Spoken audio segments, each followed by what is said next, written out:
Todos esses são pontos de insegurança, e entra esse outro sobre o qual nós nem gostamos de falar, que é a execução.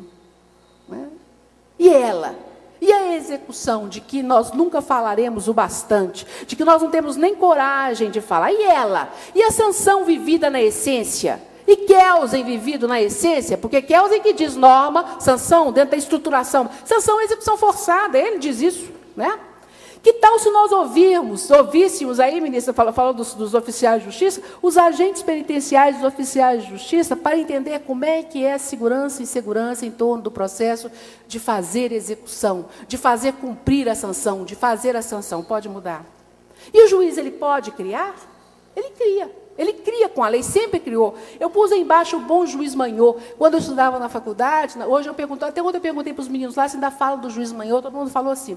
Mas na minha época de faculdade, o juiz Manhot era muito referido. O juiz Manhot, ele fez absurdos na França. Aí um dia um amigo deu para nós o livro com as decisões do juiz Manhot. Tudo aquilo que o juiz Manhot fez, que era um absurdo no princípio do século XX, virou lei. Então, o juiz cria sim. Faz parte da atuação dele. É claro que se ele faz isso, ele vai fazer uma loucura, ele tem que fundamentar isso enormemente, tem que ter responsabilidade com as consequências do que faz. Mas isso é inerente no sistema. Não deve ser propagado, não deve fazer alarde disso, mas faz parte disso. E aí vem, ministro, e quando uma súmula vinculante cria lacuna? A súmula vinculante número 4, aquela que fala da impossibilidade, nem me fala, pois é. A súmula vinculante número 4, só para a gente contar, porque eu não sou contra a súmula vinculante, contra a súmula nenhuma, eu sou totalmente a favor das súmulas. Eu acho que elas são um instrumento criado no nosso sistema que é de muita utilidade, mas não adianta criticar a súmula genericamente. A súmula tem que ser criticada no caso. É papel da pesquisa jurídica criticar a súmula caso a caso, é papel nosso falar da súmula. Súmula vinculante número 4, o que ela diz? Ela diz, olha, nenhum adicional pode ser calculado com base no salário mínimo. Tudo bem, correto. Só que tem um pequeno problema. Tem o adicional de insalubridade, que desde 1943 é calculado com base no salário mínimo. Então, essa súmula que estabilizou uma interpretação corretíssima do ponto de vista constitucional, ela criou uma lacuna. Ninguém fala em lacuna. Eu tenho 3 possibilidades. E todo caso que se deduz pedido de adicional de insalubridade na Justiça do Trabalho, ele tem um item. O empregado quer que aplique um salário maior.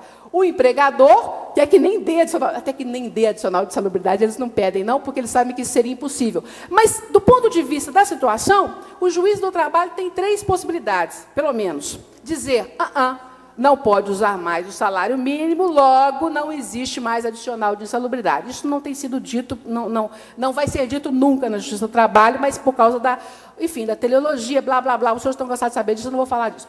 Segundo, aplica-se o mesmo do adicional de periculosidade, que é o salário do empregado. Terceiro, aplica-se o salário mínimo. Eu estou usando essa terceira corrente. Por quê? Não pode aplicar o salário mínimo, mas eu tenho uma lacuna. Como é que eu vou preencher a lacuna? Com o costume. Eu não posso obrigar o empregador a pagar o adicional de insalubridade com base num parâmetro de remuneração que ele lá atrás não sabia que ele ia adotar. Ele não sabia que ia ser outra coisa. Por quê? Havia uma súmula do TST que dizia que era o salário mínimo geral ou da categoria. Então, me parece mais razoável assim. Metade dos meus colegas, pelo menos, pensa o contrário. Pensa que é o salário do empregado. Quem está certo e quem está errado? Ninguém, na verdade. Nós temos uma quebra no sistema que veio por força da súmula. Meu Deus, isso é um absurdo. Não, isso é uma coisa do nosso sistema. Nós temos que trabalhar com isso, nós temos que enfrentar isso, nós temos que colocar isso e resolver. De que modo? Pela lei. Não adianta ficar jogando preda. Resolver uma coisa cria outro problema. Luhmann, para a gente ficar chique, diz isso. Cada paradoxo solucionado no direito cria outro paradoxo. Isso é inerente no direito. Nós temos que assumir isso como algo nosso. Pode dizer. Vamos mudar. Então, para terminar, só mais esse e um outro, desculpem se eu falei demais, é o seguinte. Como é que nós vamos resolver a questão da segurança? Nós vamos negar o desejo da segurança? Não. Ele é um desejo legítimo, ele é um desejo da justiça humana, ele é próprio. Nós vamos admitir que o direito é mesmo inseguro e ponto final? Óbvio que não. Nós somos donos da nossa vida, do nosso tempo e da nossa responsabilidade em razão a este tempo.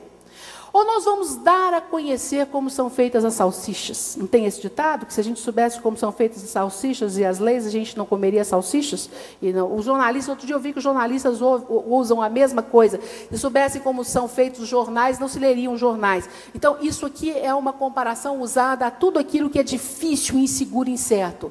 Nós temos que dar a conhecer como são feitas as salsichas. No seu detalhe, é o que a ministra Carmen Lúcia fez aqui hoje, é o que a desembargadora Mônica fez aqui hoje, é o que eu estou tentando fazer aqui agora e que faço na sala de aula com uma profissão de fé, que faço na sala de audiência com uma profissão de fé. Né?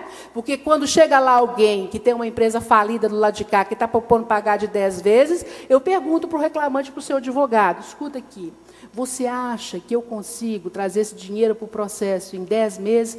Normalmente é um silêncio sepulcral, eles pensam, e aí eles acabam fazendo um acordo. Porque eu não vou conseguir trazer em 10 meses o dinheiro para o processo, nem com base em Jude, Infojude, Renajude, não tem, porque não tem dinheiro. Então, se pagar de 10 vezes, está bom demais. Ele vai chegar antes do que eu conseguiria. Isso chama primazia da realidade. Então, a certeza de que os problemas são de variada natureza e complexidade. Para cada problema deve haver um tratamento peculiar e adequado. Não há solução de morosidade a partir de uma só iniciativa. São várias em todas as esferas e abrangem os advogados. Não há solução do problema da interpretação de uma única tacada, não há solução de nenhum problema. Para cada problema, a certeza de que ele se conecta com outros problemas e com suas soluções. Para cada solução, a certeza de que dela virão paradoxos a serem enfrentados. E, finalmente, o seguinte, como resolver, então, a questão? A importância de narrar as questões sem medo e com a franqueza total. Eu tenho um programa de rádio, na Rádio Justiça, chama Direito é Música. E lá eu conto as histórias e ponho uma música para ilustrar. Tenho feito isso há 3 anos, o programa é produzido aqui na Rádio UFMG, e me dá uma alegria imensa de poder contar essas histórias. Eu não sei quantas pessoas me ouvem, eu não sei quem é meu público. Alguns me mandam e-mails, tal, tem uma reação muito pequena. Mas eu acho que cada um de nós tem o dever de contar isso do seu modo. Nem todo mundo vai fazer programa de rádio, nem todo mundo é tão cara de pau quanto eu. Mas tem que pôr o dedo na ferida. Nós temos que assumir como juízes, como professores, como doutrinadores isso. Então, aí, que vozes? A voz dos pesquisadores da doutrina. A doutrina tem que encarar o nosso problema. Não adianta ficar citando Habermas. Nós temos que tratar da realidade do direito que está aqui. É uma coisa meio nojenta, meio incômoda, mas ela é o direito que nós temos. A voz dos advogados que têm que ser ouvidos, ainda que seja para dizer, olha, você está exagerando, a litigiosidade e tudo isso. A voz dos juízes, principalmente dos juízes de primeiro grau, que não são ouvidos. Nós temos, como juiz de primeiro grau, dizer como nós fazemos as coisas, porque aí nós podemos buscar várias soluções. A voz dos cidadãos. Em resumo, eu acho que nós temos que conhecer um direito que não se sinta culpado de ser como ele é. Né? E que assim assumido possa se transformar. Por isso, ministro, eu terminei falando que eu acho que a gente deve sair do armário. Porque sair do armário é exatamente assumir aquilo que é nossa identidade. A nossa identidade é problemática, ela não é maravilhosa. Mas ela tem que ser demonstrada. Nós não podemos ter medo de dizer o que nós somos e como nós fazemos. O que o direito é e sempre foi. E as pessoas entendem quando a gente diz.